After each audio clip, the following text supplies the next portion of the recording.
I originally became involved with ABCD project through using our local family centre that I take my grandchildren to. I was asked to become a connector and try to involve people in community projects. Shirley took me to a connectors meeting and I was sitting there and someone mentioned depression, and I thought I'd like to run a group for people with depression because I've suffered with it for over 20 years. And now I have actually been funded by ABCD and set up Face to Face, which is help for depressed people or people feeling down from someone who has felt like them before. One idea came up that there were some young people saying that they felt that the older people don't like them. They felt that they were not respected by the older members of the community. And so we sort of talked about ideas of how they would be able to solve that as a problem.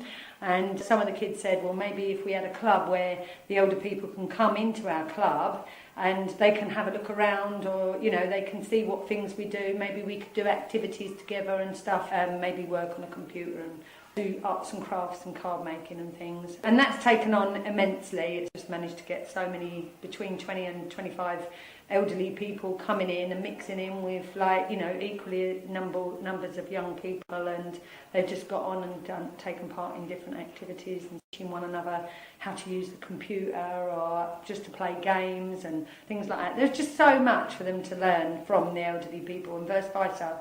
Elderly people have learned how to go on the internet and order shopping. A young person said that there's a lot of elderly people that are not connected by social media and networks like that. So this young person decided that he felt that it would be good if we had like a newsletter that went out across the community, and the newsletter's been developed, and the first one went out to the New Addington Carnival.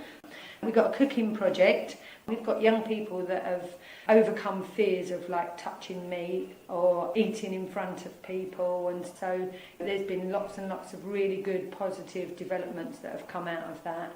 Young people that have to be quite independent, either because their parents have got disabilities, or some of them, their parents are not around much, work quite long hours and stuff, and so these young people have to pretty much make their own evening meals. And 9 times out of 10 have said they'll have beans on toast, cheese on toast, because they don't know how to cook. So we've sort of like introduced lots of different healthy foods and stuff like that, young people saying, I've never tasted a tomato, and it's quite shocking that you think, oh my God, just something as basic as a tomato, but yeah, or not knowing what a kiwi was and things like that. So there's been lots and lots of personal development for these young people just doing the cooking project, not even just talking about health and safety in the kitchen, the budget, you know, how much it costs to buy these meals and what they're making and what would cost. How can we keep the cost down low, but we want, you know, them to be able to have the healthy food. So they look into all of that and plan all of that in each cooking session.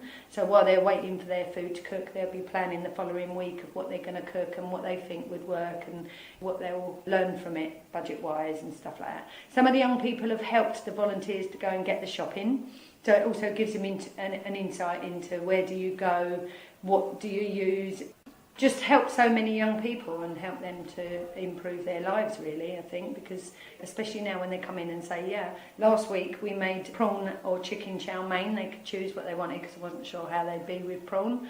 And they were like, I actually went home and made it for my dad. Like this young girl, her mum died, so she just lives with her dad. And she said, like, we don't normally have food like that or anything. She said, but she went home and told her dad all what stuff we used and everything, bean sprouts and all the different vegetables that we put in and stuff like that. And she said her dad went and got it for her and said, okay, now you can make it, and show him how to make it.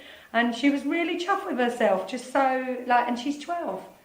I'll start with the 2 projects that I run. One was bike maintenance, which in a nutshell I used the funding to purchase the rental of a workshop and also a handful of materials and equipment to repair pedal bikes.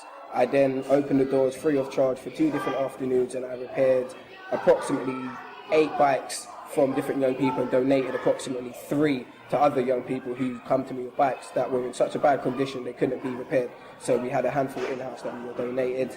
The second one I'm now currently working on is refit And again, in a nutshell, it's basically based around Wii fitness, not just around digital gaming and the Nintendo Wii, but also around mental gaming and mental fitness. So we incorporate board games like chess and Monopoly. We have football games for fitness as well. We also have arts and crafts for stimulating the mind alongside the Nintendo Wii.